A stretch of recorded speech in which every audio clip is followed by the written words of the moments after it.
Et bonsoir à toutes et bonsoir à tous et ravi de vous retrouver pour ce nouveau numéro de Entre l'encre et les mots ce soir en compagnie de Séraphine Matin et de Sonia Robinard. Bonsoir les filles. Bonsoir, Florian, Bonsoir. bonsoir Stéphanie pour tout le monde. Mais Bonsoir à comment tous. allez-vous en ce vendredi? Parfait. Sommes à vendredi. Oui. Comme un vendredi. Eh bien, écoutez, en tout cas, je suis ravi de vous retrouver donc, ce soir pour parler donc, de Charles Pasqua avec Pierre Mananti qui viendra nous présenter donc, son livre Charles Pasqua dans l'ombre de la République. Donc, on va avoir l'occasion de découvrir un petit peu qui est Pierre Mananti, hein, historien, spécialiste de la Ve République et du gaullisme. On aura l'occasion, chère Sonia, d'avoir ta chronique. Qu'est-ce que tu peux nous dire en quelques mots sur ce livre?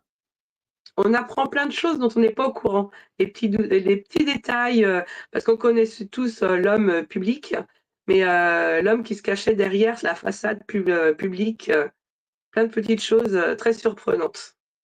Eh bien, écoute, on t'écoutera dans quelques instants. Bien évidemment, on ne change pas une équipe qui gagne, hein. Nous aurons l'extrait de Marie qui nous a lu donc, le premier chapitre.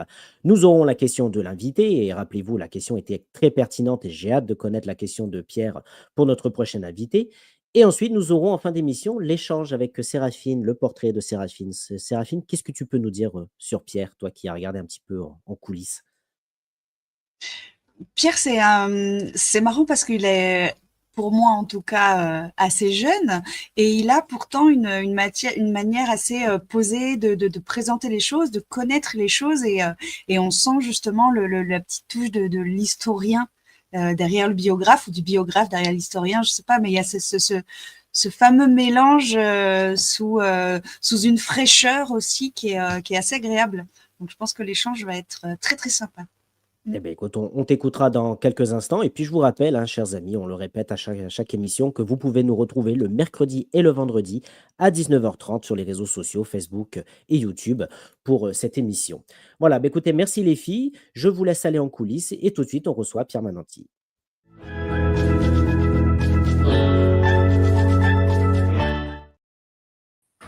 Bonsoir Pierre. Bonsoir Florian et bonsoir à tous. Merci à vous d'avoir accepté notre invitation pour venir nous parler donc de votre dernier livre aux éditions Passé Composé, Charles Pasqua dans l'ombre de la République. On va avoir l'occasion d'en parler dans quelques instants puisqu'on est pratiquement aux 10 ans de la mort donc, de l'ancien premier flic de France. On va en parler. Mais avant toute chose, puisqu'on va quand même parler de l'ensemble de votre univers livresque, et on l'a vu ensemble qu'il est quand même assez varié, euh, est-ce que vous pouvez vous présenter, nous dire un petit peu qui est Pierre Mananti? Bien sûr, alors moi je suis historien, ma spécialité c'est l'histoire du gaullisme et plus précisément de la Ve République. Ça fait une quinzaine d'années que je travaille sur le personnage du général de Gaulle, le résistant, l'homme d'opposition à la Quatrième République, le président de la Ve République évidemment.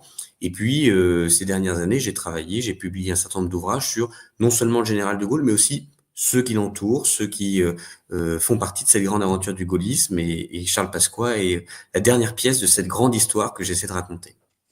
Eh bien, écoutez, dans l'impatience de vous écouter pour nous parler de ce livre, donc vous connaissez le principe de l'émission, hein, les personnes vont venir, vous écouter, vont poser des questions en direct. Le but du jeu, ce sera d'y répondre.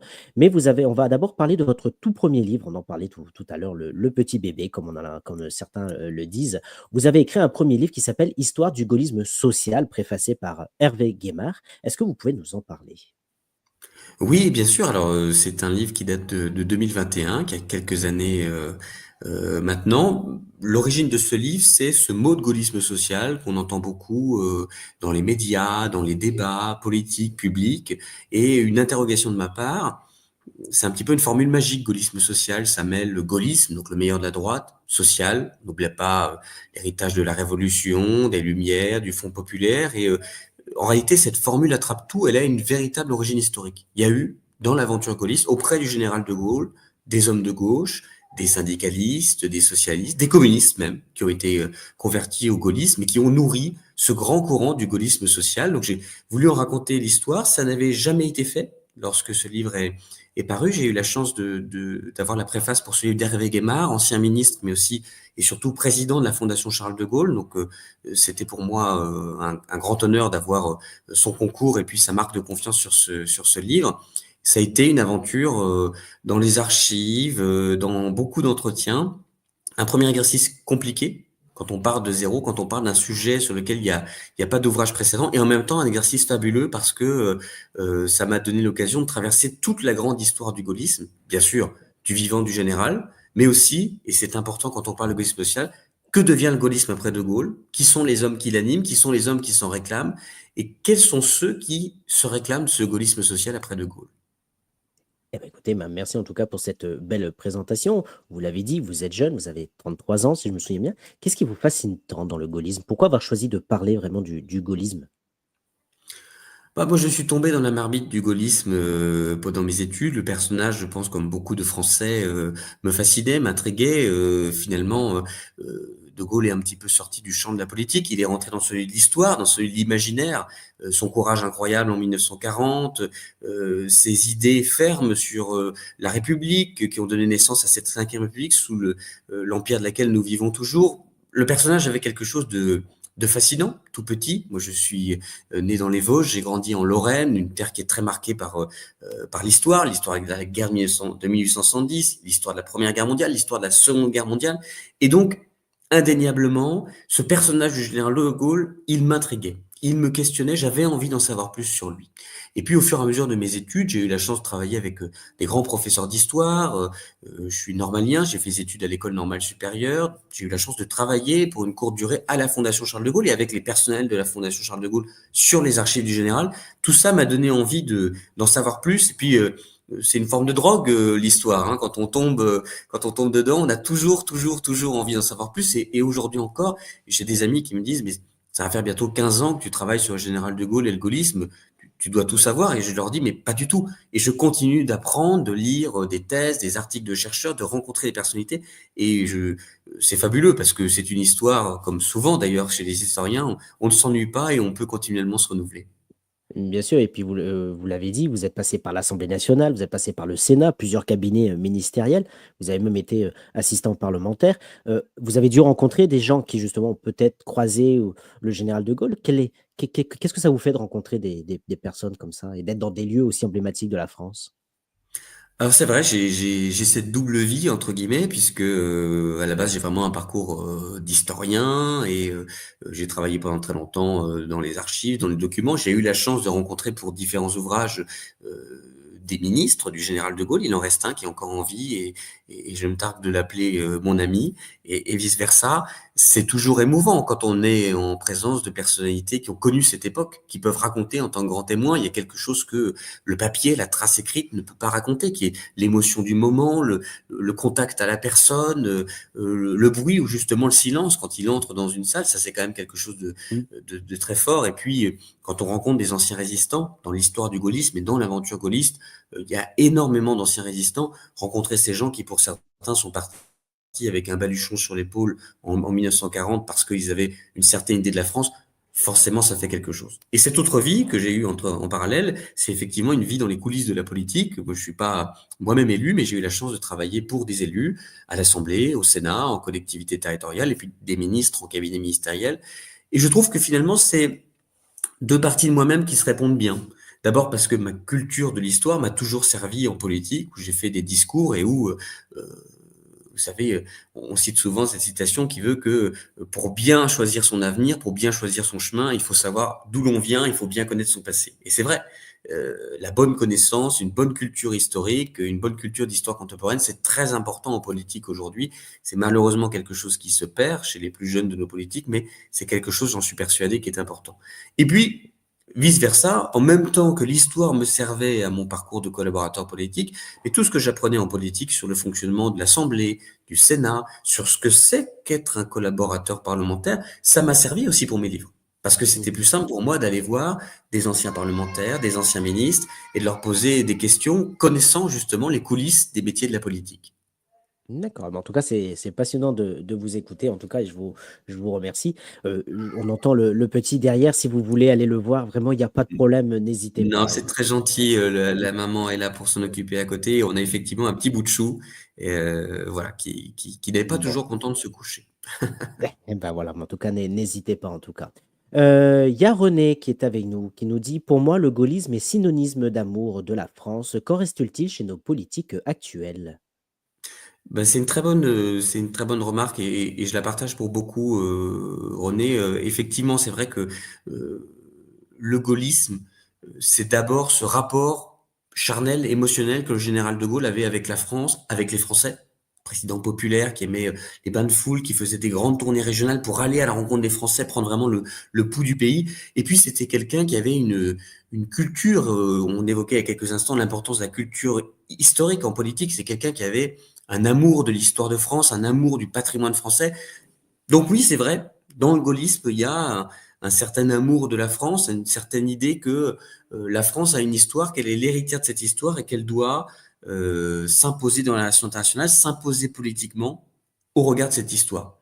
Qu'en reste-t-il chez nos politiques actuelles? Là, c'est plus une question politique, historique. Bon, je crois que quand on s'engage en politique, c'est d'abord qu'on a le goût des autres.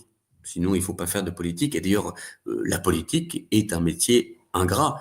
Il faut y passer ses soirées, ses week-ends, il faut y passer du temps. On fait de la politique si vraiment on y croit et qu'on aime les gens. Donc, moi, je pense, et peut-être que je suis un petit peu naïf, que cet amour de la France et des Français, il reste encore vif pour nos politiques. Mmh. En tout cas, Si je me trompe pas, c'est un ancien président de la République qui a dit que celui qui déteste être haï ne doit pas faire de politique. tout à fait, c'est un métier difficile. On a des adversaires qu'on combat. Les critiques peuvent être parfois dures, hein. Il faut avoir le cuir bien tanné quand on fait de la politique. Mais il y a aussi quelque chose d'extraordinaire quand on fait de la politique, c'est de pouvoir changer la vie des gens, pouvoir rencontrer des Mmh. gens très différents, parcourir le pays. Il y a quelque chose à la fois de difficile et à la fois de grisant. C'est un équilibre entre les deux, comme dans beaucoup de choses. Mmh. On a eu l'occasion dans cette émission déjà de recevoir l'ancienne ministre de Nicolas Sarkozy, Ramayad, qui était venu nous présenter son livre sur les États-Unis. On a reçu aussi, il y a pas longtemps, Bruno Gaccio, hein, qui a été le créateur des Guignols de l'info, hein, qui est bien connu aussi, lui, pour ses prises de position. Et à chaque fois, on leur posait la question, quel est leur regard sur la politique d'aujourd'hui, sur la manière de faire la politique? Parce qu'aujourd'hui, on a un président, c'est le plus jeune président que nous ayons eu dans la Ve République. Et il est décrié, il n'est pas soutenu. Je ne parle pas de la politique en général, mais votre regard sur la politique, de faire la politique aujourd'hui? Bah, c'est vrai que l'élection de 2017 a fait exploser ce qui était depuis 60 ans le modèle convenu, droite et gauche, qui pouvaient s'alterner, qui avait chacun un socle d'idées assez ferme. Là, on a depuis 2017 un président qui a créé un nouvel espace politique, qu'on l'apprécie ou qu'on l'apprécie pas, c'est un jugement objectif entre les deux, et qui allie, attrape certaines idées à droite, attrape d'autres idées à gauche, et essaie de tenir un équilibre entre tout ça. Donc, d'abord, il y a quelque chose d'assez perturbant. Avant, on savait d'avance, en choisissant un candidat, quelles seraient ses idées, quel était son socle intellectuel. Là, ça l'est un petit peu moins. Ensuite, il y a eu un profond renouvellement politique. Et une génération politique qui apparaît en 2017, qui pousse au dehors des personnes qui étaient là depuis très longtemps. Et donc, cette nouvelle génération, elle doit s'implanter dans la durée, elle doit continuer à travailler son terrain politique. Et il y a quelque chose qui est très intéressant, d'ailleurs pour les historiens de demain, qui sera l'élection de 2022. Est-ce qu'elle a conforté certains élus apparus en 2017? Et si oui, pourquoi? Comment ont-ils réussi à s'installer dans la durée? Et qui sont les élus qui, au contraire, étaient arrivés en 2017 et tels des étoiles filantes ont disparu? Donc là, il y a un phénomène qui sera intéressant à étudier dans quelques années. Un phénomène d'ailleurs qui n'est pas sans rappeler l'histoire du gaullisme, parce que vous allez me dire que on peut tout ramener à De Gaulle, mais lorsque De Gaulle revient au pouvoir en 1958, il y a des élections législatives en novembre 1958 et il a en 1956 20 députés sur 577. Il en a un peu plus de 200 en 1958. Qui sont ces gens? Comment arrivent-ils? Certains sont d'anciens grognards, certains ont déjà fait de la politique, d'autres n'y connaissent rien du tout. Ancien professeur, un tailleur du général de Gaulle qui se présente également sous son étiquette. Et en 62, quand il y a des législatives, justement, se pose la question, est-ce que ceux qu'on a appelés les godillots du général, c'est André Valabrègue, un député gaulliste qui a cette expression, nous sommes les godillots du général, on est là pour De Gaulle, rien que pour De Gaulle, se sont-ils inscrits dans la durée, oui ou non? Et quelles ont été leurs stratégies d'implantation territoriale? Donc, comme quoi, l'histoire peut parfois nous permettre de regarder le présent avec des lunettes particulières. Eh ben, écoutez, en tout cas, c'est très, très intéressant de vous écouter, hein, et on rappelle pour les personnes qui nous rejoignent que vous êtes avec nous ce soir pour nous parler de ce livre, Charles Pasqua, Dans l'ombre de la République, qui, on le rappelle, hein, est finaliste et nommé finaliste du prix d'histoire contemporaine 2025 par Lire la Société, dont le prix sera décerné donc, le 5 juin prochain au Panthéon. Est-ce que vous pourrez, et on en parlera tout à l'heure du livre, nous parler de ce prix? Et, Oui, tout et à juste fait. avant, allez-y, je vous en prie. Non, non, je vous écoute juste Non, avant. je voulais juste effectivement profiter pour ce livre, hein, qui est édité aux éditions Passé Composé. Remercier Lola, hein, qui est votre attachée presse aux éditions Passé Composé, qui a accepté ce soir qu'on offre un exemplaire de ce livre, hein, qui est ici. Donc, par tirage au sort, à la fin de cette émission, le gagnant sera contacté par tirage au sort. Donc, vraiment, merci à Lola, puisque c'est aussi grâce aux maisons d'édition si cette émission continue. Donc, vraiment, merci à vous. Bah, je m'associe en remerciement avec une pensée pour Nicolas Grapaillen et Arthur Chevalier qui sont mes éditeurs chez Passé Composé et puis Lola Schedler qui m'accompagne depuis quelques années maintenant dans toutes mes aventures à chaque livre. Alors qu'est-ce que c'est que ce prix? Effectivement, le Lire la Société, c'est une association qui promeut la littérature politique et historique, qui organise plusieurs prix, hein, le prix du livre politique à l'Assemblée nationale, ils en sont les organisateurs, qui organise aussi ce prix, le prix du livre d'histoire contemporaine, qui récompense un ouvrage paru dans l'année révolue dans le champ du politique et j'ai eu la chance, parmi les très nombreux ouvrages qui concouraient, d'être dans le trio final, dans cette sélection finale. Et donc le prix sera remis ce 5 juin prochain au Panthéon, un lieu chargé d'histoire. Donc il y a une certaine émotion à s'y rendre. Et puis je vous avoue une impatience à connaître le résultat, mais il va falloir, je crois, prendre mon mal en attente. Eh bien, écoutez, on suivra ça de près, en tout cas, pour voir si vous aurez le prix et on aura la chronique de Sonia dans quelques instants. Et il y a Marie-Pierre qui est avec nous, Marie-Pierre Clamins, bonsoir, qui nous dit, y a-t-il pour vous des hommes politiques actuellement qui ont l'aura du général de Gaulle? Bonne Alors question. bonsoir Marie-Pierre et merci pour la question. Euh, c'est toujours difficile parce que le général de Gaulle a une histoire, un parcours qui ne s'est pas reproduit. Ce qu'il vit à la fois, moi je rappelle toujours que de Gaulle est un homme du 19e siècle. Donc déjà, nous sommes au 21e siècle, 2 siècles plus tard, alors le 19e siècle terminant, vieillissant, il est né en 1890, mais premier élément. Deuxième élément, c'est un homme de guerre, le général de Gaulle. Il a fait la Seconde Guerre mondiale, vous le savez tous évidemment, mais il a aussi fait la Première Guerre mondiale. Il est officier pendant la Première Guerre mondiale, il se bat pendant 2 ans, il est blessé. Donc le parcours du personnage, la marque de fabrique du personnage, qui est quand même d'être très imprégné par ce service de la France, ce service militaire de la France, n'a pas d'hommes politiques actuellement qui ont ce vécu. Ce qui ne veut pas dire que ils sont moins bien ou ils sont meilleurs. Simplement, ils sont différents parce que l'époque est différente. Ils ont été formés à un moule différent, ils ont une vie différente. Mais effectivement, un général de Gaulle, il y en a un par siècle et on ne connaît pas encore celui du 21e siècle. Mais moi qui suis un homme plein d'espoir, je me dis pourquoi pas, peut-être un jour arrivera-t-il. Eh bien, écoutez, merci et merci Marie-Pierre pour cette question. Donc, vous l'avez dit tout à l'heure, donc vous avez écrit votre premier roman et ensuite, derrière, vous en avez écrit une autre biographie d'un autre homme politique, Albin Chalandon, le dernier baron du gaullisme. En deux, trois mots, pareil, est-ce que vous pouvez nous en parler, pardon. Oui, bien sûr. Alors, c'est le deuxième ouvrage que j'ai fait. Il est paru en 2023. J'ai eu la chance de le faire avec Catherine Ney, la journaliste que nos auditeurs connaissent peut-être, qui a été la compagne d'Albin Chalandon. Donc, c'était intéressant d'avoir à la fois son regard politique. Elle a fait plusieurs ouvrages que j'invite ceux d'entre vous qui s'intéressent à la vie politique française à lire parce que c'est un portrait croqué des grands personnages de la vie politique française qui est incroyable. Elle a consacré un livre à Mitterrand, un autre à Chirac. Récemment, elle a publié ses mémoires qui se lisent vraiment comme un roman, tant elle a vécu de choses de la vie intime de la vie politique. Et puis donc, j'ai fait avec elle ce livre consacré à Albin Chalandon. Alors, Albin Chalandon, pas forcément connu du grand public, hein. Il a été ministre du général de Gaulle, ministre de Georges Pompidou, garde des Sceaux de Jacques Chirac en 86-88. Ça a aussi été le patron d'Elf, le groupe pétrolier. C'était un grand résistant pendant la guerre. Il est mort à 100 ans au terme d'une vie incroyable. Il avait été le banquier de Marcel Dassault. Il a été conseiller de Léon Blum à Matignon. Voilà, c'est une vie presque romanesque qu'il faudrait inventer tant il a fait de choses. Et Catherine Ney a eu la gentillesse de m'ouvrir les archives d'Albin Chalandon pour pouvoir raconter son histoire, raconter à travers elle une histoire du XXe siècle français. Et c'est un livre qui se lit un petit peu comme un roman, tant le personnage est croustillant et parfois a une vie romanesque. Eh bien, écoutez, merci beaucoup. Et avant celui de Charles Pasqua, là, vous passez aux éditions Passé Composé et arrive ce livre Les barons du gaullisme, où là aussi, vous parlez de plein de personnalités politiques. On le voit sur cette photo, hein, de certains visages connus. Peut-être pas pour les moins jeunes, mais les plus jeunes, mais en tout cas, des têtes connues, en tout cas. Oui, alors en fait, troisième livre est volonté à l'époque, après avoir fait cette histoire du gaullisme social qui s'intéressait à un courant de pensée. Après avoir fait cette biographie qui avait plutôt une focale par un homme, un personnage, j'ai suivi de sa vie, je me suis posé la question de, mais qui sont les hommes autour du général de Gaulle? Et il y a une expression qui apparaît dans les années 60, qui est l'expression des barons du gaullisme. Les barons du gaullisme, c'est quoi? C'est vraiment les plus proches du général, hein, Michel Debré, Jacques Chaban-Delmas, Roger Frey, Jacques Foccart. C'est des hommes qui sont dans l'intimité du général de Gaulle, qui à la fois lui donnent des conseils, l'entourent, mais savent aussi parfois le défier.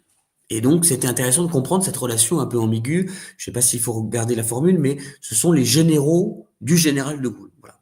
Alors, il se trouve que par ailleurs, et c'est ce qui rendait cette histoire intéressante à partager, ils avaient pris une habitude, ces hommes, de déjeuner ensemble une fois par semaine, maison de l'Amérique latine, pour ceux qui connaissent dans le 7e arrondissement de Paris, dans un triangle qui rejoint l'Élysée, à l'hôtel de Matignon et à l'Assemblée nationale.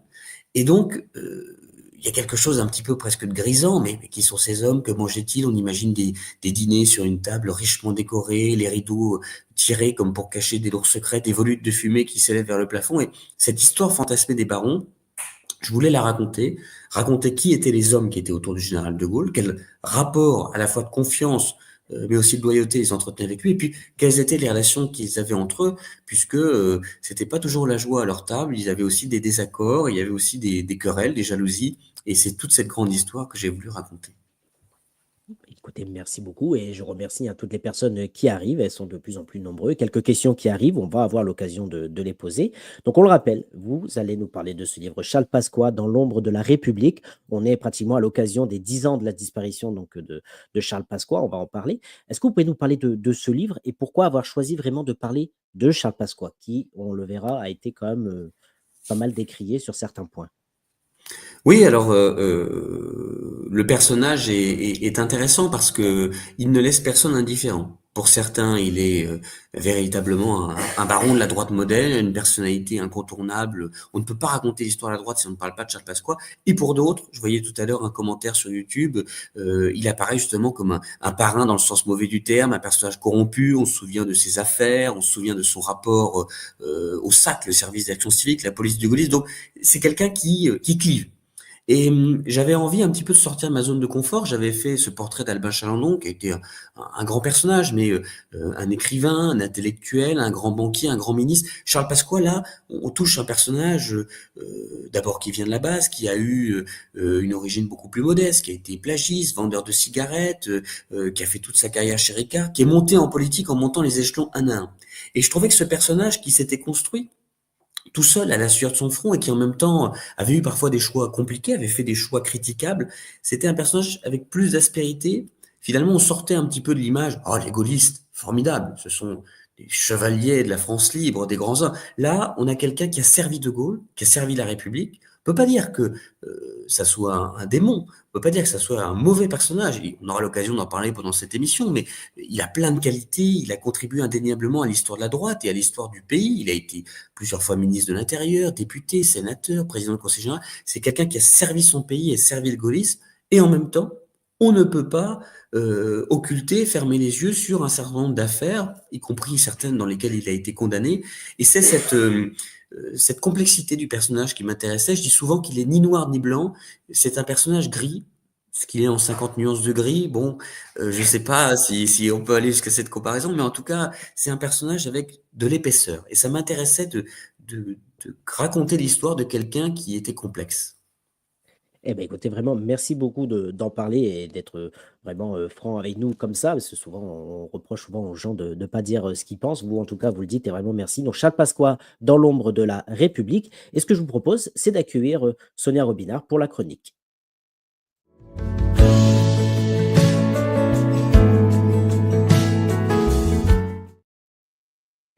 Alors, ma chère Sonia, tu es avec nous depuis tout à l'heure. Tu entends tout ce que nous dit Pierre Mananti. Pour la chronique, nous t'écoutons. Charles Pasqua, un nom connu pour tous, ou presque, une personnalité publique, mais pas que. Avec cette biographie, nous entrons dans l'intimité d'un homme considéré pour certains de voyou, à tort ou à raison. Qui aurait pensé que ce fils de policier deviendrait un jour un politicien engagé, un fidèle du général de Gaulle? Comment ce jeune homme de 16 ans devient un résistant ensuite commercial, plagiste, détective privé et bien d'autres choses encore avant de finir ministre de l'Intérieur. Affaires sensibles, relations sulfureuses, comme le dit l'auteur, toute la vie de Charles Pasqua est passée au crible. Très populaire, mais très controversé, c'est un politique qui a marqué des générations. La vie de Charles Pasqua est un roman à part entière, et grâce à ce livre, nous prenons connaissance d'anecdotes, de dossiers privés qui auraient pu rester enfermés dans la mémoire de certains pendant encore de nombreuses années. Grâce à M. Mananti, Charles Pasqua devient un autre homme, du moins pour ma part. Je ne connaissais que ce que j'avais entendu, de ci, de là, et ce livre m'a montré un autre visage. Charles Pasqua était en fait un homme comme un autre, avec ses défauts, ses qualités, mais étant un personnage public, c'est juste une partie de lui, la façade que l'on voyait. Il fallait juste gratter un peu pour en apprendre plus et nous faire connaître l'homme qu'il était. Merci beaucoup, Sonia, pour cette chronique. Pierre, qu'est-ce que vous pouvez répondre à Sonia et à cette chronique? Bah d'abord, merci Sonia pour ces mots et ces très beaux compliments sur le livre. J'en suis touché. C'était vraiment l'objectif du livre, de faire connaître un personnage derrière l'image. On le réduit souvent à ses fonctions, à une idée reçue. Et donc moi, je suis touché quand je vous entends dire, bah, j'ai découvert un personnage plus complexe, Oui. un autre personnage. Moi, j'ai essayé d'écrire ce livre ni en hagiographie, c'est pas un portrait pour raconter qu'il était un personnage exceptionnel, ni à l'inverse une critique pour le descendre et dire que le gaullisme avait ses heures sombres. Je voulais montrer le personnage dans toute la gamme dans toutes ses facettes. Et donc, vous entendre dire que vous l'avez découvert, vous êtes allé derrière Oui. le nom et vous en avez appris plus, bah, pour moi, ça veut dire que le pari est réussi. Donc, j'en suis très heureux. Eh ben, c'est bien. Je vous remercie beaucoup. Merci à vous. Et c'est vrai qu'on a tout le temps l'habitude de les voir en façade, en fait. C'est qu'une façade qui nous montre. On n'a jamais, en fait, l'intérieur de l'homme vraiment, qui il était, pourquoi il est devenu comme ça et tout. Et franchement, c'est très intéressant à apprendre. Eh ben, merci beaucoup, Sonia. Et on rappelle hein, que ce livre, Charles Pasqua, Dans l'ombre de la République, est à gagner ce soir. Donc, n'hésitez pas à poser vos questions en commentaire. Vous l'avez vu, Pierre répond et on le remercie encore de sa franchise et de sa transparence. Et je remercie encore une fois Lola des éditions Composées qui a accepté justement de l'offrir. On l'a dit, ça va faire bientôt 10 ans que Charles Pasqua est mort. Comment vous avez écrit ce livre? Est-ce que vous avez pu accéder à des archives? Est-ce que vous avez rencontré des personnes, ses proches? Comment vous avez écrit ce livre pour avoir toutes ces anecdotes? Alors d'abord, c'est effectivement un travail archivistique, hein. L'historien, il travaille toujours sur un matériau écrit. Moi, ça fait donc quasiment une quinzaine d'années que je travaille sur le général de Gaulle, le gaullisme et la droite d'inspiration gaulliste. Donc, j'avais pu accéder à un certain nombre de documents qui m'ont servi à cet ouvrage. Mais, et je dois le dire, je le raconte d'ailleurs dès l'introduction du livre, donc je ne vais pas spoiler ou divulgacher des choses à ceux qui voudraient le découvrir. J'ai eu la chance de pouvoir accéder grâce aux deux petits-fils de Charles Pasqua aux archives de Charles Pasqua. Il les avait triées, il les avait déposées aux Archives nationales en 2015, il y a 10 ans. Elles n'avaient pas été ouvertes, elles attendaient qu'un historien s'y penche, donc c'était quelque chose d'émouvant de se dire qu'on touche des documents qu'un homme politique avec une vie aussi riche que lui avait choisi à la fin de sa vie de mettre de côté, de léguer à l'histoire. Intéressant de voir d'ailleurs que dans ces documents, il n'avait pas cherché à enjoliver sa vie ou à se cacher, il a essayé de la livrer de manière très brute. Et ça a été pendant 1 an et demi un travail de classement, de consultation, de croisement de ces documents avec d'autres documents, les archives d'autres personnalités de son époque. Et puis moi, je fais partie d'une génération de jeunes historiens qui sont très marqués par le courant dit des archives orales. On a la chance, quand on fait de l'histoire contemporaine, d'avoir des personnes qui sont encore en vie. J'ai toujours voulu, pour tous mes livres, aller rencontrer des témoins d'époque, en étant prudent avec ce qu'ils racontent. Évidemment, la mémoire peut jouer des tours. Évidemment, ils peuvent aussi raconter leur vision de l'histoire. Mais je trouve toujours très important d'aller voir des personnes pour recueillir cette mémoire orale. Alors, ça a été des grands contemporains, des ministres, des premiers ministres, pour certains d'entre eux qui ont vécu cette époque avec lui. Ça a été aussi des opposants. Moi, j'ai fait le choix d'aller voir des personnes qui étaient des opposants politiques de Charles Pasqua pour entendre aussi leur vision des choses. Et puis, ça a été des anciens collaborateurs. Là, on disait tout à l'heure en début d'émission, c'est vrai que moi, j'ai un petit tropisme particulier qui est d'avoir eu cette carrière de collaborateur politique en parallèle de mes livres d'histoire. Et il me semblait important de pouvoir aller voir les anciens collaborateurs de Charles Pasqua, ses plumes, les préfets qui ont travaillé pour lui, ses collaborateurs dans différents partis politiques. En tout, c'est une cinquantaine d'entretiens, hein, donc il faut se dire que c'est quand même une masse d'informations importante, plus à peu près 80 cartons d'archives. rien que sur Charles Pasqua. Donc, tout ça fait beaucoup, beaucoup d'informations. Il faut savoir en faire la synthèse, il faut savoir croiser les informations, ne pas tout garder, intéresser le lecteur aussi. Moi, j'ai entendu Sonia dire tout à l'heure, et je la remercie, que c'était agréable à lire aussi. Donc, c'est toujours la difficulté de l'historien. Est-ce qu'on fait un livre qui fait 1200 pages, qui raconte tout, mais le lecteur l'abandonne en cours de route, ou est-ce qu'on arrive à trouver justement un fil qui donne envie à la fin du chapitre de commencer le chapitre suivant? Moi, j'ai un souvenir de lecture d'enfance où, vous savez, il est tard, vos parents vous ont dit de vous coucher, vous dites, allez, je finis ce chapitre, vous arrivez à la fin du chapitre et c'est trop dur, je vais quand même lire le début du chapitre suivant pour avoir ma réponse. Bon, je me suis toujours donné pour objectif de pas oublier ce que moi j'avais aimé comme lecteur et d'essayer de le mettre dans mon livre d'histoire, de pas faire un livre d'histoire pour le mettre sur une étagère, mais de faire un livre d'histoire qui soit agréable à lire. Ça, c'est quelque chose d'important pour moi.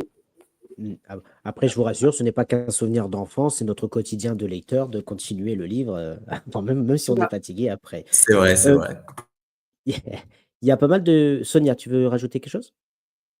non, mais je vais juste partir en coulisses 2 minutes, parce que là, Je vois que tu veux tousser, effectivement. Allez. Je vois effectivement une question intéressante qui nous dit: quelle difficulté pour compter un homme par rapport à l'histoire avec un grand H, Pierre? Hmm. Euh, l'histoire, j'allais dire avec un grand H, l'histoire générale, effectivement, on prend des dates connues et on les relie entre elles et puis on essaie de comprendre pourquoi cette date, pourquoi ce moment, pourquoi ces acteurs, quelles en sont les coulisses. Donc, c'est une histoire des grands événements, des grandes organisations, mais c'est une histoire qui est indéniablement liée aux personnes. Au fond, un événement arrive parce que il y a un moment, il y a des raisons, mais il y a aussi des individualités, des gens qui ont des parcours particuliers. Donc je crois qu'on ne peut jamais raconter l'histoire avec un grand H en oubliant les histoires avec des petits H de tous les individus qui la composent. En même temps, on ne peut pas raconter l'histoire de tout le monde, donc on se concentre sur quelques grandes personnalités.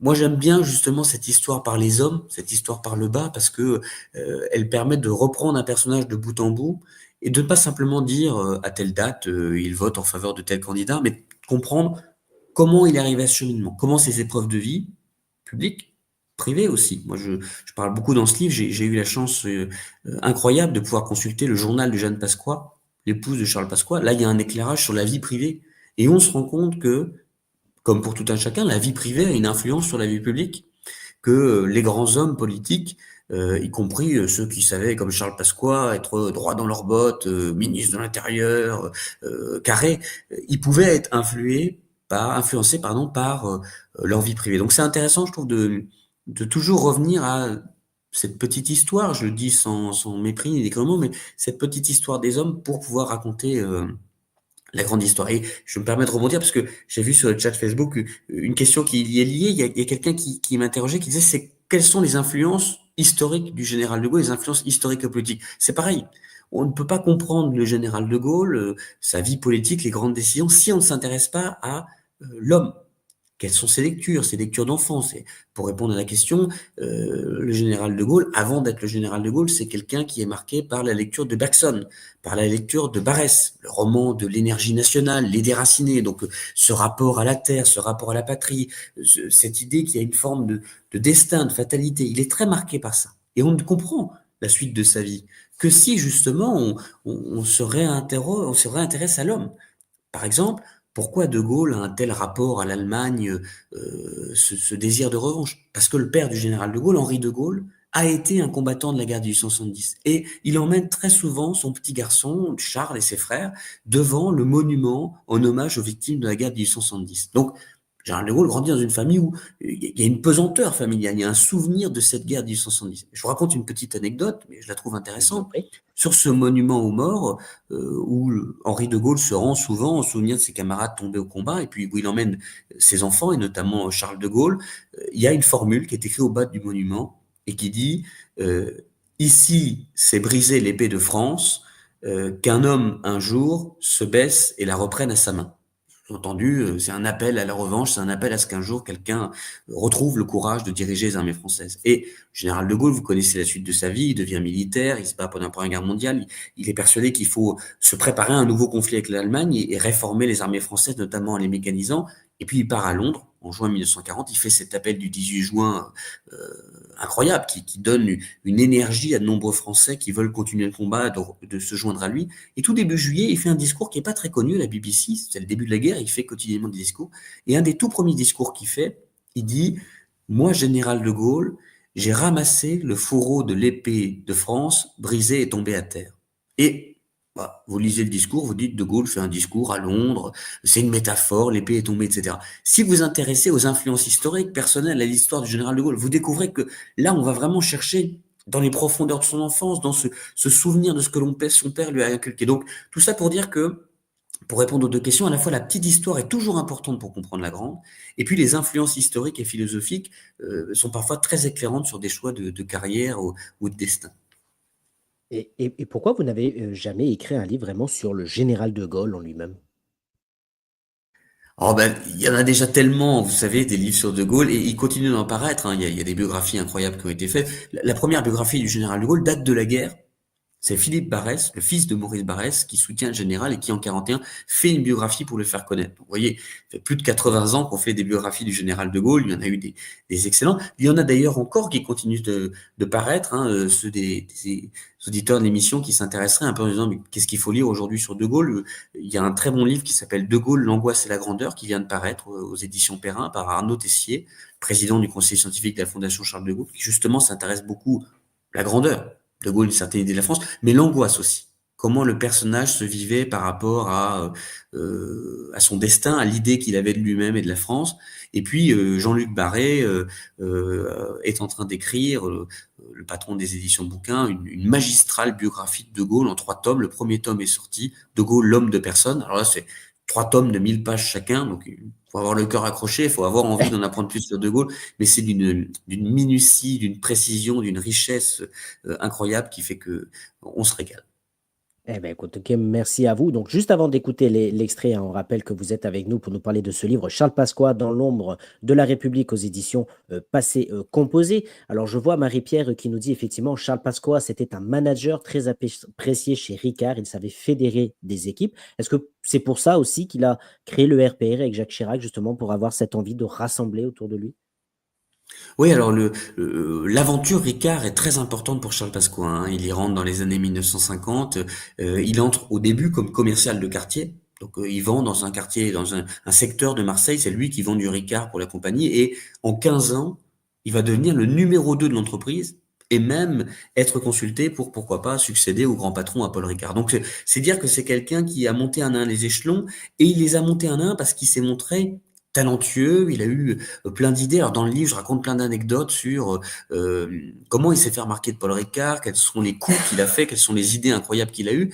Et c'est intéressant ce que vous dites, parce que il y a un lien avec l'aventure politique et notamment avec le RPR. D'abord, c'est un manager, c'est un homme qui sait emmener des gens, rassembler des équipes. Et il va amener cette énergie personnelle, cette qualité du ressembleur, cette qualité du meneur d'hommes dans l'aventure du RPR. Et puis, il va aussi y amener tout ce qu'il a appris sur le marketing dans l'entreprise. Une anecdote, il est celui qui importe en politique l'usage des pins qu'on porte au revers Oui, de sa chemise ou de sa veste. Il est celui qui, en 1981, de retour des États-Unis, où il a été à la demande de Jacques Chirac suivre la campagne présidentielle américaine, il ramène le prompteur. Vous savez, cet écran que les politiques ont à quelques mètres d'eux et qui font que quand ils parlent, ils ne regardent pas un discours comme ça, mais ils regardent un écran. Ça donne l'impression qu'ils oui. sont en train de regarder la foule. C'est Charles Pasqua qui va amener ces méthodes. Il va vraiment être on connaît Charles Pasqua, le calculateur, le stratège, mais il y a aussi un Charles Pasqua, l'homme de l'innovation politique. Il va beaucoup transformer la vie politique française et ça le rendait d'autant plus intéressant. Eh bien, écoutez, en tout cas, merci beaucoup. Et il y a pas mal de questions qui arrivent, hein. René, qui est toujours avec nous, très passionné de la politique, je le vois, et très intéressant, qui nous dit: des écrits pourraient-ils annihiler le désintéressement actuel d'une grande majorité des Français pour la politique? Alors, c'est-à-dire, est-ce qu'il existe des textes j'ai un peu du mal, René, à comprendre la question, Alors, si vous pouvez des la écrits, oui. préciser, même si je partage avec vous le fait que malheureusement, il y a un désintérêt assez fort dans la politique aujourd'hui. Moi, je suis persuadé que il faut pas pour autant se résigner, il faut continuer à voter, il faut continuer à s'impliquer. Et puis, justement, moi, quand on fait de l'histoire, quand on s'intéresse à des personnalités comme De Gaulle, on peut pas se désintéresser du pays. Et bien sûr. Voilà, on va attendre que René peut-être nous précise un petit peu. Mais il y a Marie-Pierre qui nous dit, il y a toujours des femmes influentes derrière un homme public. Merci beaucoup. C'est vrai. On l'a bien vu avec certains rois de France. Voilà, donc vraiment, merci beaucoup. Justement, est-ce que Charles Pasqua a été l'homme qu'il a été parce qu'il y avait aussi, comme beaucoup, une femme derrière lui? Bien sûr, alors je garde quelques surprises pour les lecteurs du livre, mais Jeanne Pasqua a joué un rôle très important auprès de son mari, un rôle de conseil.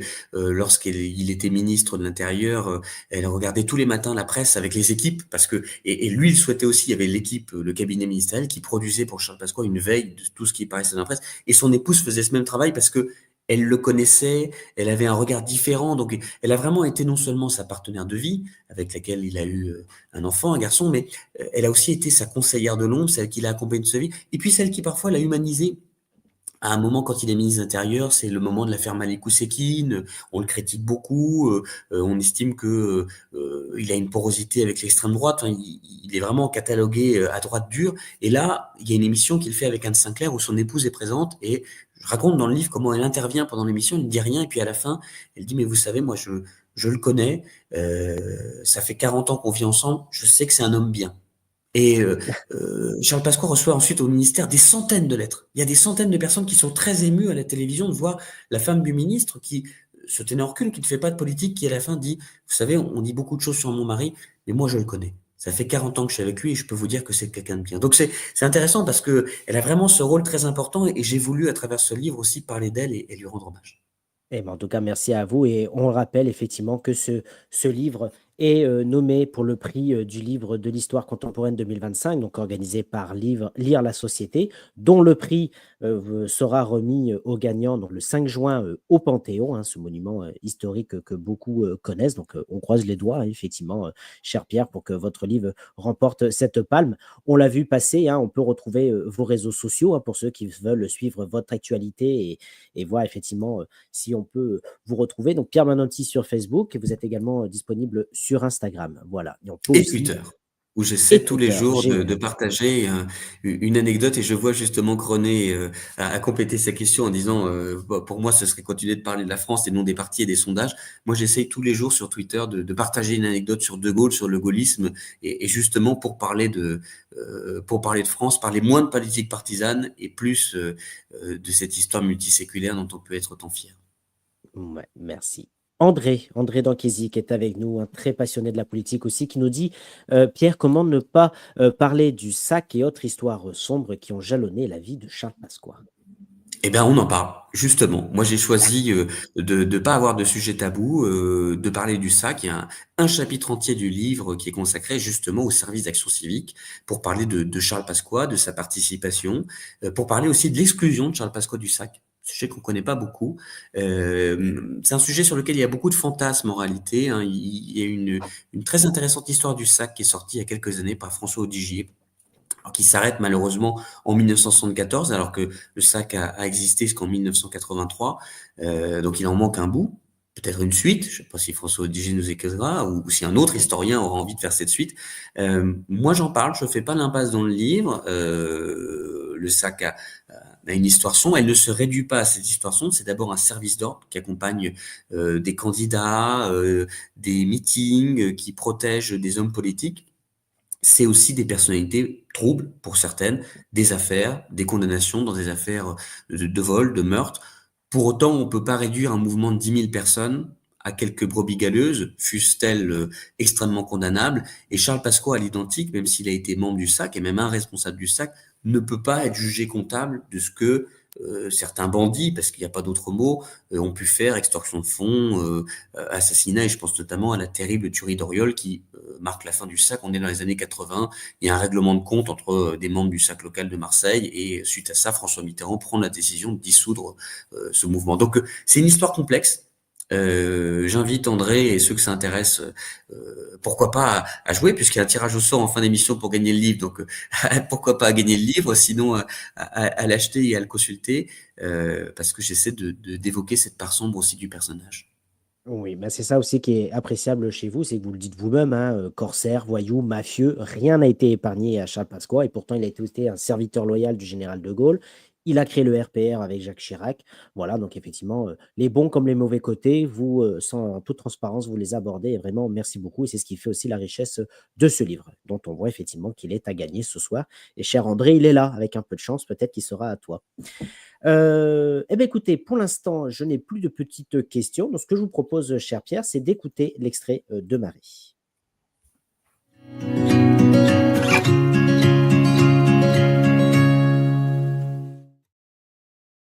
Donc, pour ceux qui ne connaissent pas le principe de l'émission, l'extrait de Marie, c'est que nous avons demandé à notre comédienne de l'émission, Marie Méran, de lire un extrait de ce livre pour vous imprégner justement de l'histoire de Charles Pasqua, ce que nous vous proposons d'écouter maintenant. Marie Méran présente un ouvrage de Pierre Mananti, Charles Pasqua, Dans l'ombre de la République, aux éditions Passé Composé. Alors que l'année 2025 marque le 10e anniversaire de sa disparition, Charles Pasqua n'a jamais été aussi présent dans l'imaginaire politique français. Le nom de celui qui a été tour à tour commercial, chef d'entreprise, résistant, député, eurodéputé, président du Conseil général, sénateur, président de parti et 2 fois ministre de l'Intérieur, est en effet profondément attaché à l'histoire de la droite française, lui-même étant l'héritier d'une droite nationaliste, d'inspiration bonapartiste et gaulliste, bien dans ses bottes et ferme sur les questions de sécurité. En même temps, les Français se souviennent de lui comme un personnage bonhomme, chaleureux, sympathique, à l'accent chantant et méridional, adepte des bons mots et des formules chocs, à l'image du célèbre « Il faut terroriser les terroristes ». D'une certaine manière, à côté du général de Gaulle, géant politique entré dans l'histoire, qui semble comme surplomber les Français et leur clivage partisan, Charles Pasqua incarne une forme de gaullisme populaire, à visage humain, plus près du terrain, en d'autres mots, plus faillible. Il reflète tout ce que l'on imagine de l'engagement militant, à la fois charnel et passionné, d'une loyauté absolue, mais tombant parfois dans l'excès, son parcours prouvant par ailleurs qu'en France, on peut être né pauvre et pourtant accéder aux plus hautes fonctions de l'État, à l'instar de ce petit-fils de berger et fils de policier, parvenu au sommet de la République. C'est une des nombreuses raisons pour lesquelles il demeure, aujourd'hui encore, une source d'inspiration pour de nombreux hommes et femmes politiques qui louent sa franchise, son franc-parler et sa simplicité, bataillant pour se dépeindre comme ses héritiers, au point de susciter parfois des guerres d'ego, quand elles ne sont pas de tranchées. En juin 2015, au moment de sa disparition, les hommages ont très massivement plu, saluant la mémoire de l'ex-premier flic de France. Le mot gaullisme lui allait comme une évidence, soulignait ainsi l'ancien président de la République, Nicolas Sarkozy, comme lui, ancien président du Conseil général des Hauts-de-Seine, par ailleurs longtemps maire de Neuilly-sur-Seine, dans un communiqué de presse où il rendait par ailleurs hommage à un homme d'engagement et de conviction qui aura marqué de son empreinte la vie politique et publique de la Ve République. Voilà donc pour cet extrait donc de Charles Pasqua dans l'ombre de la République par Marie Méran. Voilà, Pierre, je ne sais pas ce que ça vous fait d'entendre votre livre en audio, si c'est déjà arrivé ou pas, mais qu'est-ce que vous pouvez C'est nous une dire? première, donc c'est surprenant, mais ça fait quelque chose. D'habitude, c'est moi qui écoute des livres audio, pas le mien qui est lu en audio. Là, je remercie Marie d'avoir fait cet extrait, et puis je lui proposerai mes intonations et mes imitations pour si on fait un partenariat, parce que il fallait lire les fameux «Il faut terroriser les terroristes», voilà, avec l'accent et la faconde de Charles Pasqua, qui fait aussi partie du charme du personnage. Mais merci à elle pour cette très belle lecture qui, j'espère, aura donné goût à certains de ceux qui nous écoutent ce soir pour savoir un peu plus. Eh ben, écoutez, avec grand plaisir en tout cas, et je sais que Sonia a sûrement des choses à dire sur cet extrait. Ouais, c'est vrai qu'en réécoutant l'extrait, c'est vrai qu'on voyait un homme simple en fait.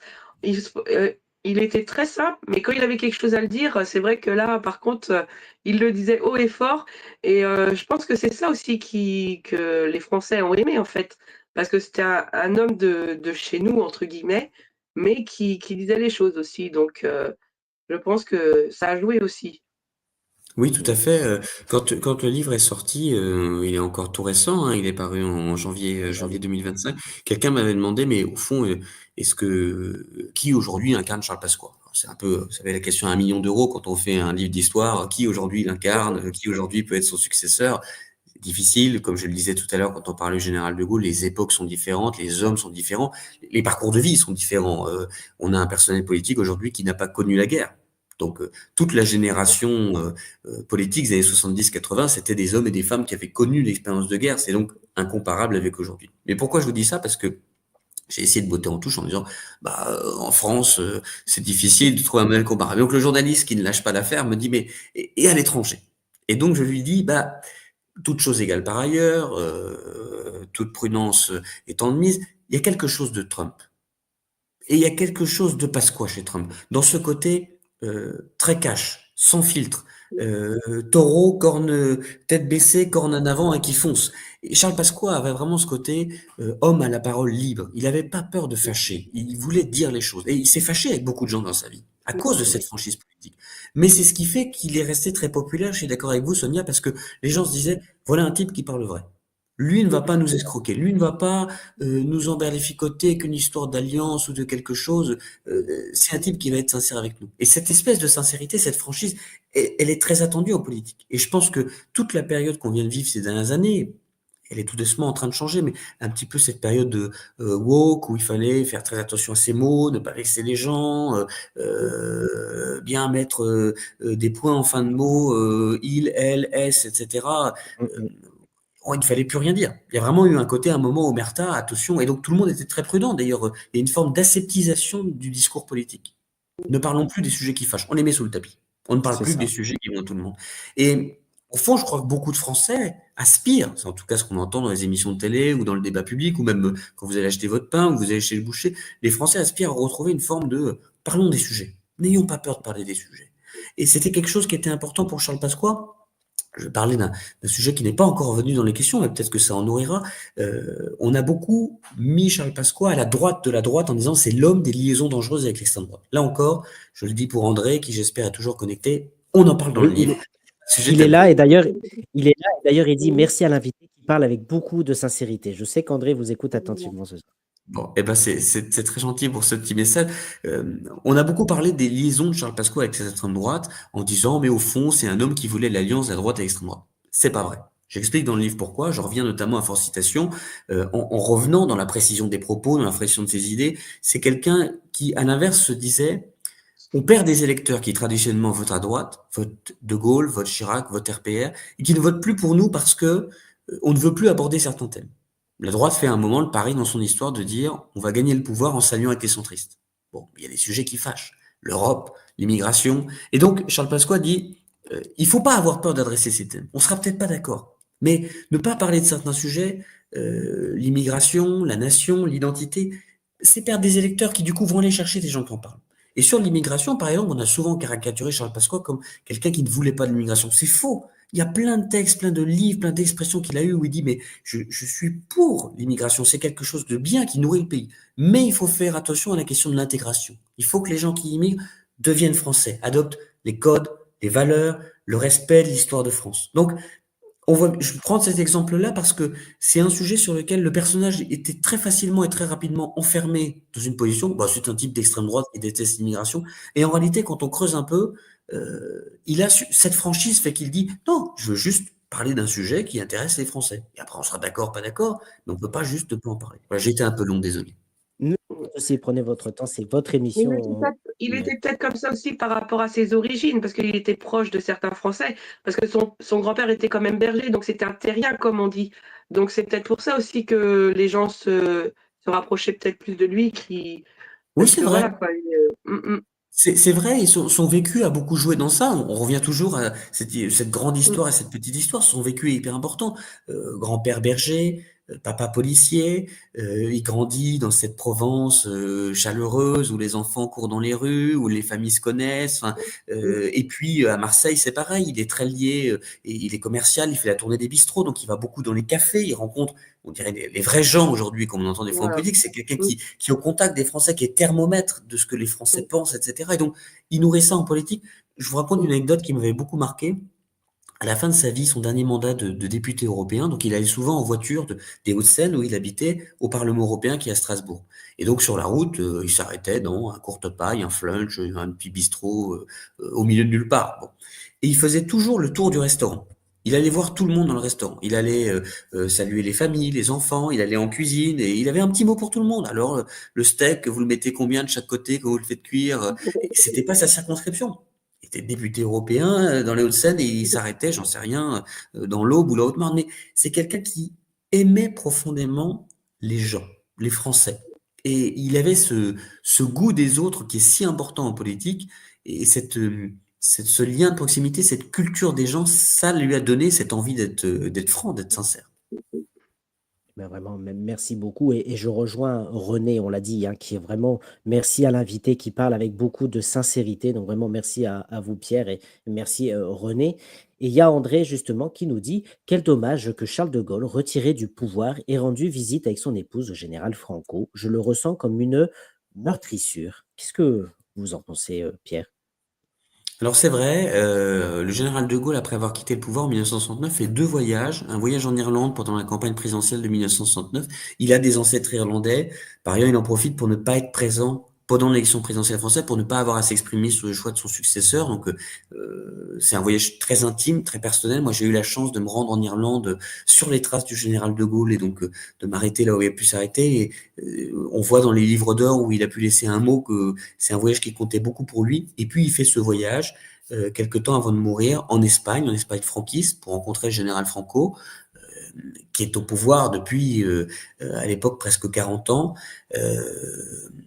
Ça a été très mal vécu par beaucoup des soutiens des républicains espagnols, beaucoup de ceux qui avaient trouvé que justement le général de Gaulle s'était toujours dédié, distancé des dictatures et des régimes comme ceux que pouvait être l'Espagne franquiste. Il faut le comprendre dans le moment qu'est 1970, ce général de Gaulle retiré du pouvoir, qui souhaite pouvoir faire les voyages qu'il n'a pas pu faire en tant que chef de l'État, parce qu'il incarnait la France. Là, il incarne lui-même de Gaulle, il est dans la dernière partie de sa vie. Et puis, Franco, c'est un homme qui l'a connu finalement depuis 40 ans, lui aussi. Donc, tout ça joue dans ce voyage. L'historien est pas là pour dire si les choses sont bien ou pas bien. Il est là pour les raconter. Effectivement, on ne peut pas enlever de l'histoire du général de Gaulle ce voyage qui a meurtri beaucoup de ceux qui soutenaient l'Espagne républicaine à l'époque. Merci beaucoup André pour cette question. Je rejoins ce que nous dit Nance Fabre Sauteré, si j'écorche pas votre nom, excusez-moi, qui nous dit un live très intéressant. Merci René. Merci Pierre, pardon. Même ceux qui ne font rien font quelques erreurs, nous dit René. Voilà, donc vraiment merci à vous. On sent effectivement René très passionné par la politique. Curieux de le rencontrer. Alors, juste ce que je vous propose, cher Pierre, c'est d'écouter la question de l'invité.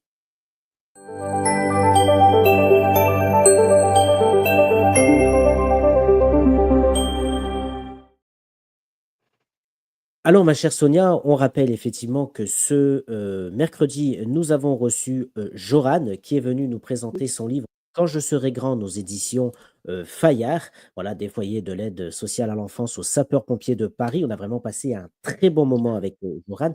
Qu'est-ce que tu peux nous dire sur ce livre? C'est un livre qui montre la force qu'elle a avec son vécu, en fait, dès l'enfance, à l'âge de 6 ans, à être placée à la suite de l'incarcération de ses parents. Et comment elle a puisé au fond d'elle-même pour avoir la force, en fait, de devenir ce qu'elle est devenue et en fait, de réaliser son rêve. Parce que depuis la sortie de son livre, elle a enfin réalisé son rêve après avoir été Exactement. pompier de Paris. Et franchement, c'est un livre à lire pour beaucoup de gens, je pense, qui, au moindre petit bobo, se plaignent. Et franchement, il y a du vécu, du très lourd, et on arrive à s'en sortir quand on le veut. Eh ben, écoute, merci à toi, Sonia, donc, de nous avoir présenté ce livre «Quand je serai grande, des foyers de l'aide sociale à l'enfance aux sapeurs-pompiers de Paris» chez Fayard par, Joran. Donc justement, cher Pierre, quand on lui a demandé on reçoit Pierre Menanti, spécialisé dans la Ve République, spécialiste de Gaulle, historien. Quelle est la question que vous aimeriez lui poser? Voici sa question. Alors, ma question pour Pierre, pour vous, j'aimerais savoir, de par votre expertise, si selon vous, les hommes politiques qui ont fondé notre politique actuelle et notre société, est-ce qu'ils ont été motivés par une volonté de changement, par une volonté de transmission et de nous créer à nous tous un espace, ou est-ce qu'ils ont été motivés par une volonté de pouvoir? C'est une question que je me suis toujours posée.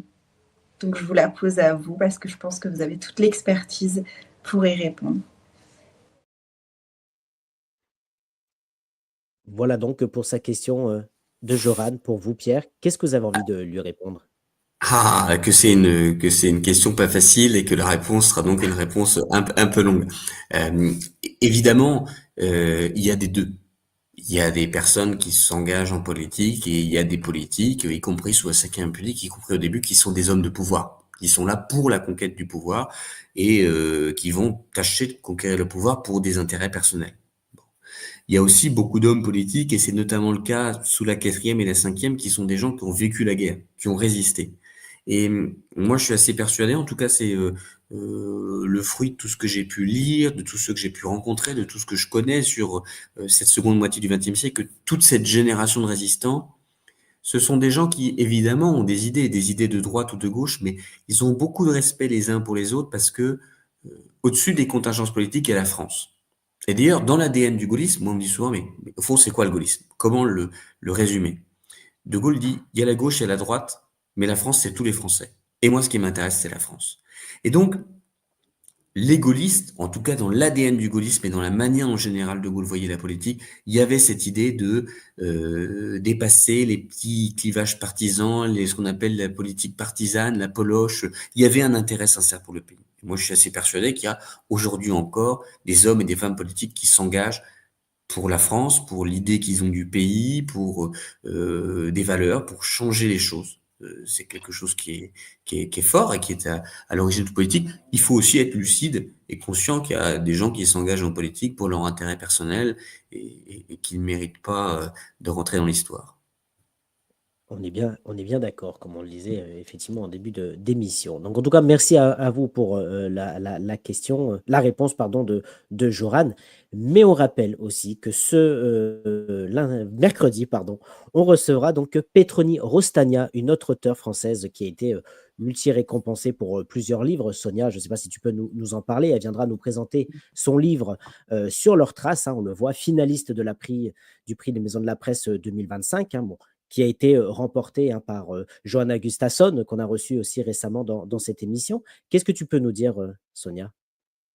Bah, c'est mon domaine de prédilection, hein, voilà, donc là, je n'ai pas encore fini de le lire, mais en fait, c'est un homme qui a perdu sa femme et sa fille et qui, 7 ans plus tard, qui travaille dans un hôpital, en fait, aperçoit une petite fille, en fait, qui s'est fait tirer dessus avec son petit frère. Et du coup, un doute s'installe. Et quand le livre commence, en fait, il creuse au niveau de là où a été enterrée sa fille et sa femme. Et du coup, alors, sont-elles mortes, sont-elles pas mortes? Est-ce que leur corps est dans le cercueil ou pas? Surtout que quand la maman dépose les enfants à l'hôpital après s'être fait tirer dessus, la maman disparaît. Donc, on a toutes les raisons de se poser des questions. Et j'ai hâte de savoir la fin du livre pour pouvoir faire ma chronique. Eh ben, en tout cas, on lui posera la question justement ce mercredi 28 mai. Mais Pierre, quelle serait la question que vous avez envie de lui poser? Alors, c'est une question de travail. Comment on travaille chez Petroni quand on est auteur de thrillers, de romans policiers, et je crois que vous en avez fait un certain nombre. Est-ce que vous faites un travail de recherche avec la police? Est-ce que vous venez d'une famille dans laquelle il y a des enquêteurs, des commissaires? Comment vous avez découvert cet univers? Et puis, est-ce que vous vous renseignez auprès de policiers, de médecins légistes pour faire vos livres? Je pense que c'est une question qui intéressera les auditeurs. En tout cas, moi, j'écouterai la réponse avec intérêt. Eh bien, écoutez, merci beaucoup, Pierre, pour cette magnifique question qu'on rappelle qu'on lui posera donc ce mercredi 28 mai à 19h30, puisqu'on peut retrouver cette émission tous les mercredis et vendredis à 19h30 sur Facebook et sur YouTube.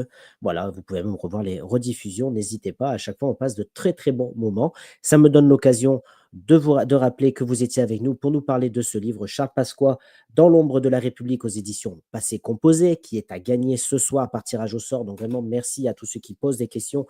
Tirage au sort en fin d'émission, vous serez contacté par message privé. Et aussi de remercier Lola, qui est aussi à l'initiative de ce live. Vraiment, je la remercie du fond du cœur. Merci aussi vous, Pierre, d'être avec nous. Ce que je vous propose, est-ce que vous voulez rajouter quelque chose, Pierre, à tout ce qui a été dit avant de recevoir notre curcurbitacé qui est en coulisses là? Non, non, simplement que je suis ravi et je vous remercie tous les trois de votre accueil et de votre gentillesse tout au long de l'émission. J'y ajoute Marie, puisqu'elle a contribué en lisant le texte tout à l'heure. Moi, je trouve que quand on fait des livres d'histoire, c'est bien de les faire, de les préparer, y travailler. C'est bien aussi après de pouvoir rencontrer ses lecteurs. Donc, merci de nous faire la chance avec ce live de discuter avec des gens qui ont lu les livres, des gens qui ne l'ont pas lu. J'espère des gens qui termineront ce live en disant j'ai envie d'en savoir plus, parce que c'est aussi ce genre d'échanges qui font le sel de l'écriture et qui donne envie de faire d'autres livres. En tout cas, merci à vous, en tout cas, parce qu'on passe un très très bon moment. Ce que je vous propose, c'est de recevoir Séraphine.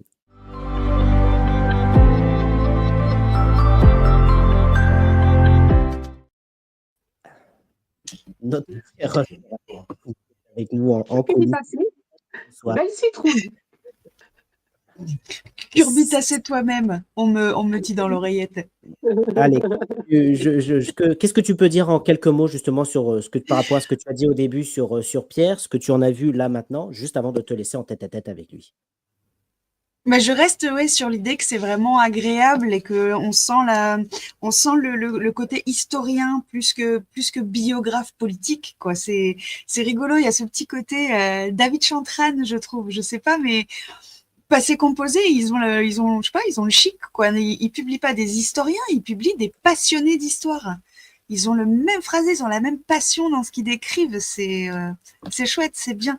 Recevoir des hommes de cœur plutôt que des hommes politiques, enfin, qui décrivent la politique. Enfin, les hommes au-delà de la politique, c'est top. Ça me plaît. Merci, et ça me donne l'occasion justement de remercier les éditions Passé Composé et qu'on peut retrouver plus d'informations sur Pierre et l'ensemble des auteurs sur www.passé-du6composé.com. Je dis -du6 Sonia ou petit tiret. Mais voilà, vraiment une très belle maison d'édition qu'on vous invite à découvrir. Il y a David Chantrane, il y a aussi un livre sur Napoléon qui est ressorti récemment avec Louis Sarkozy, Pierre Mananti au mois de janvier avec Charles Pasqua. Donc il est temps maintenant de vous laisser tous les deux en tête-à-tête avec Sonia. Nous partons en coulisses. Recoucou. Bonjour. Du coup, je vais entamer. Bon, on en a parlé déjà beaucoup et on a parlé que de ça, mais justement de votre passion. Mais parce que j'évoquais David Chantrane, où on sent vraiment sa passion pour l'époque, mais surtout pour l'homme, qui est Napoléon. Et vous, je sens que c'est un peu la même chose. Il y a cette fascination pour l'époque, mais il y a aussi un grand respect pour l'homme. Et aujourd'hui, dans votre façon de parler de Pasqua, il y a aussi cette certaine douceur.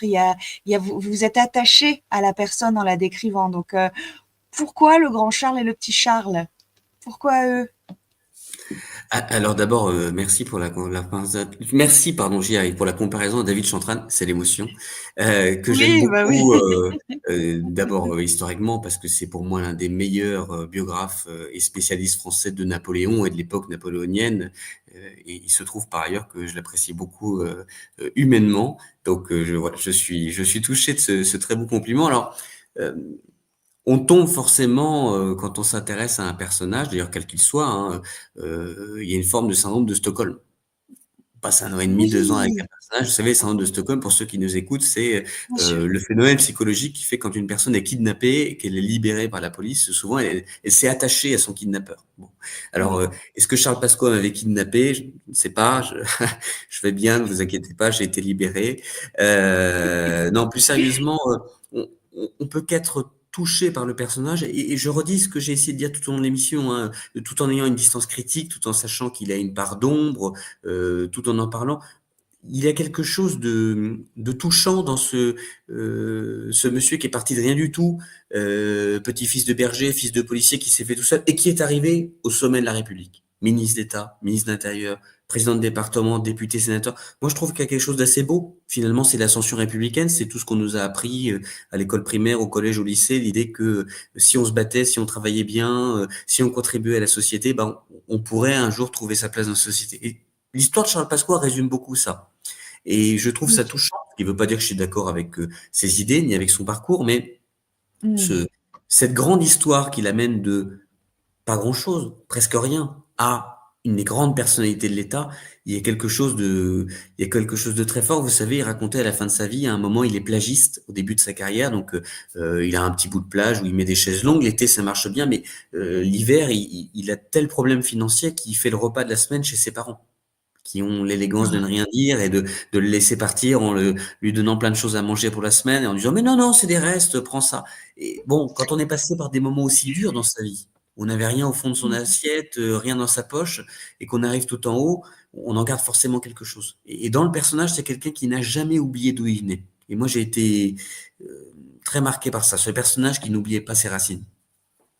D'accord, en fait c'est ça, c'est pas Charles Pasqua en fait qui vous touche, c'est son histoire, c'est son parcours, c'est vraiment l'historien qui s'est intéressé à ce parcours-là, pas à ses idées. Et c'est ce que je retrouvais aussi chez David, c'est ce côté, vous êtes capable de n'avoir absolument aucun jugement sur, voilà, j'aime et je suis fascinée par le parcours et par l'homme et par ce qu'il a accompli, par l'homme qu'il est devenu, pas parce qu'il a fait en soi, parce qu'il pensait en soi, ça me regarde pas. Et je trouve que cette pudeur, qu'elle soit, voilà, de sa part, de la vôtre, enfin, je trouve que c'est quelque chose vraiment de très joli.